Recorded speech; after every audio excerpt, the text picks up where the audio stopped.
So I decided to get a quick live in before I get ready to start my shift. And somebody sent this to me. Actually, three people sent it to me because I'm part of like three or four different group chats. So and this comes across as a shocker where it appears to have Terence Crawford jumping up two weight classes to fight Chris Eubanks Jr. Now, keep in mind, this came out of nowhere. Now, you heard that Terence Crawford was entertaining the thought of going up three weight classes to fight Canelo Alvarez, maybe in September. You heard about May, but that was highly unlikely. But now it appears that it could possibly be some truth to this. Now, I'm okay with Terence Crawford jumping up three weight classes to fight Canelo if he gets some experience at the lower weight classes, gradually moving up, not jumping three weight classes, out the gate. Now, at the end of the day, Chris Eubanks Jr. is a shocker. It came out of nowhere. I don't have no problem with it. Now, there's going to be Terence Crawford haters that's going to sit up there and say, hey, well, why don't he fight this dude instead of fighting Chris Eubanks Jr.? At the end of the day, um, it would be what you would call a see how I feel fight. Because at the end of the day, we all know that Terence Crawford pretty much is looking into the future. And I think Terence Crawford has proven himself. I mean, he's an undefeated champion in two weight classes as an undisputed champion. He did it at 140 and he did it at 147. So to me, Terence Crawford has earned the right for a fight like this. But I know people are going to try to find a way to, hate on this fight, piss on this fight, because they're just people that just don't like Terence Crawford no matter what. And they're going to try to find a way to discredit Terence Crawford. Now, the reason why I know it's some merit to this is because Chris Eubanks basically tweeted this himself. This is like a form of a promo poster. Now, I'm going to talk about Manny Pacquiao fighting Conor Benn.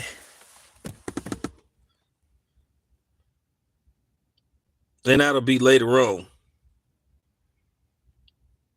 Well, I don't know where this fight is going to be. I mean, I don't even know if it's official, but it's some legs to it because Eubanks basically, tweeted the promo post, the promo flyer to, I guess, get people prepared. I have as little information as possible. I don't even know if this is set in stone. So you got to ask yourself, well, it looked like it's being negotiated. So worst case scenario, it looked like it's being negotiated and finalized. Finalized doesn't mean nothing until, it's official. Because keep in mind, you guys, even though people say, well, the fight has been finalized and we have a deal in place, a lot of times you don't even sign the actual contract sometimes to up into the fight night, which I found to be weird. But I'm okay with this. I'm not going to lie to you. I wouldn't mind going to this if this fight is going to be in the States.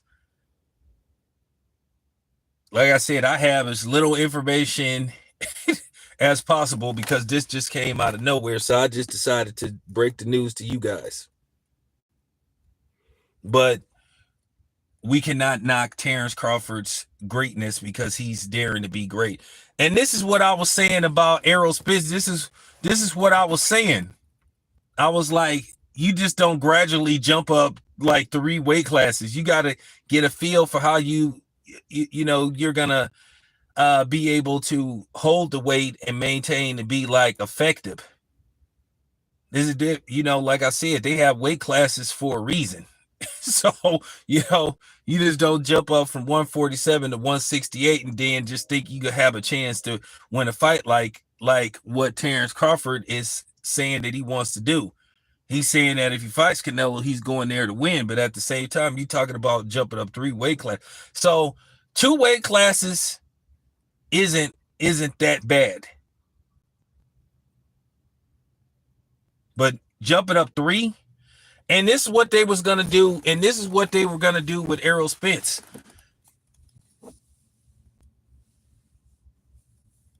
This is why they didn't want him to fight Terence Crawford, because they was gonna gradually move Errol Spence up from 147, possibly fight a catchweight fight at in between 154 to 157, then possibly one more fight at middleweight, and then fight Canelo. But that was the original plan. Terence Crawford wasn't part of the plan.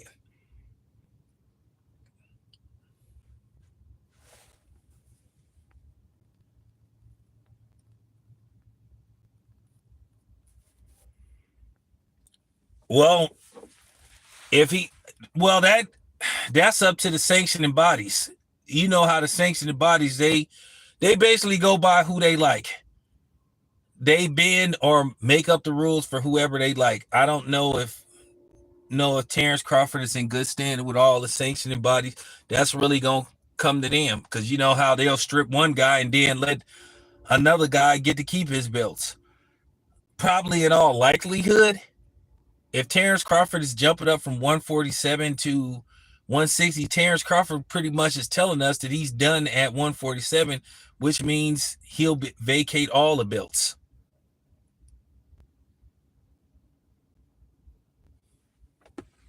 So I don't think he's gonna move up 2 weight classes and then move all the way back down to 147. I think if this is true, I think this proves that Terence Crawford is officially done with 147.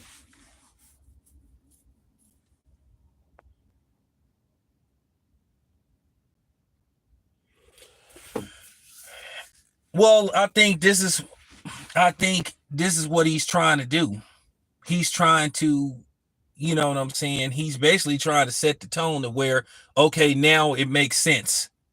Because most people, including myself, I just wasn't buying Terence Crawford moving up 3 weight classes to fight Canelo. Whether we think Canelo is this or think Canelo is that, he's still Canelo Alvarez. He still is a good and effective fighter. Now, all-time great, that's a different story.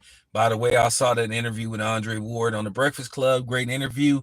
And he basically critiqued Canelo's resume the way I critiqued it, as I said before, and I agree with it. Everything that Andre Ward said, for the most part, pertaining to Canelo, you know.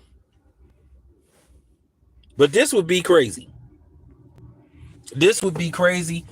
I mean, are you guys okay with Terence Crawford fighting the likes of Chris Eubanks? I don't see what the problem is.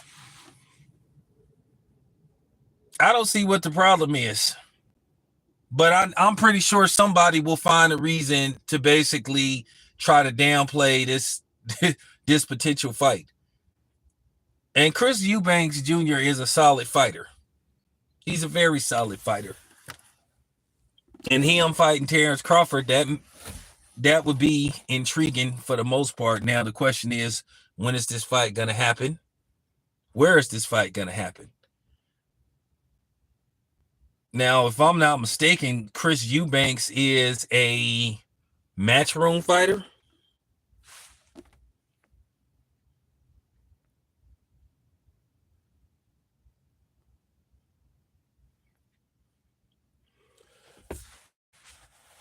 Well, you know, as you know, Bud isn't with Top Rank anymore.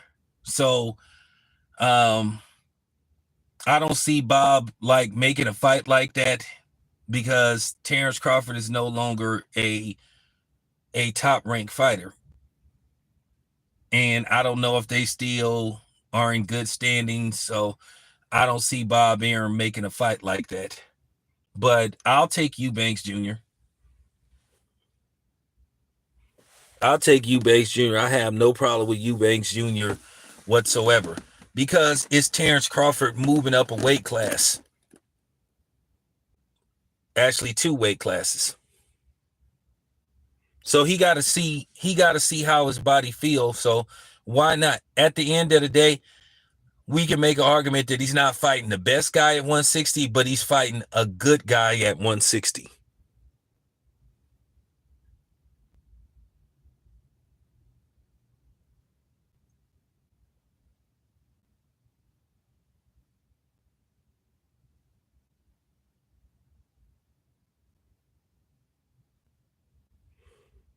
Okay. Okay, so I didn't know who, I don't know who Eubanks, I don't know who Eubanks promoter is. I didn't know whether he's Matchroom or whatever, but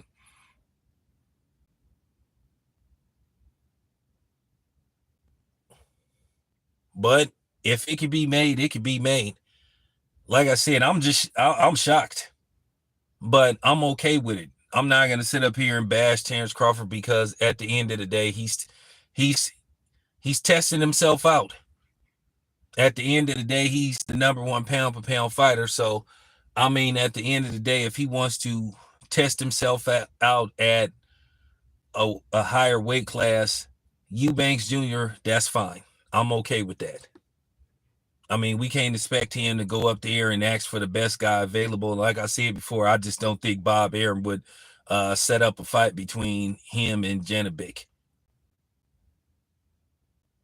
because Janovic is what you call a hot commodity right now, and you don't want to put him in the ring with Terence Crawford, and it goes left in favor of Terence Crawford. So I just don't see Bob Arum making a fight like that.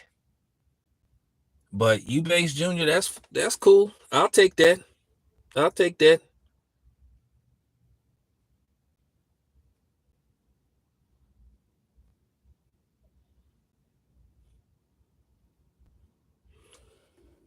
Yeah, of course not. Of course not. They only, well, Canelo. Listen, Canelo could fight. Canelo has some fans that'll make excuses for him no matter what. Canelo could fight a dude coming off 4 losses in a row, and people would try to justify that fight. They tried to justify the John Ryder fight, a fight that nobody asked for. They tried to justify a 3rd fight with Triple G, a fight that nobody asked for. Um, as far as Bibble go, I just think he underestimated Bibble. I think he underestimated how skillful Bibble was, and basically it backfired on him. And by the way, Canelo has no plans on fighting Bibble again. I just think with Canelo, you just see a lot of excuse making get made, because I saw Charlemagne trying to make excuses for Canelo when Andre Ward was critiquing his resume and saying, well, hasn't Canelo fought the best guy? No, he hasn't. Absolutely not. It's not even close. But anyway, you guys, got to get ready to start my shift. We definitely will talk about this later on. Appreciate you guys. I'm out.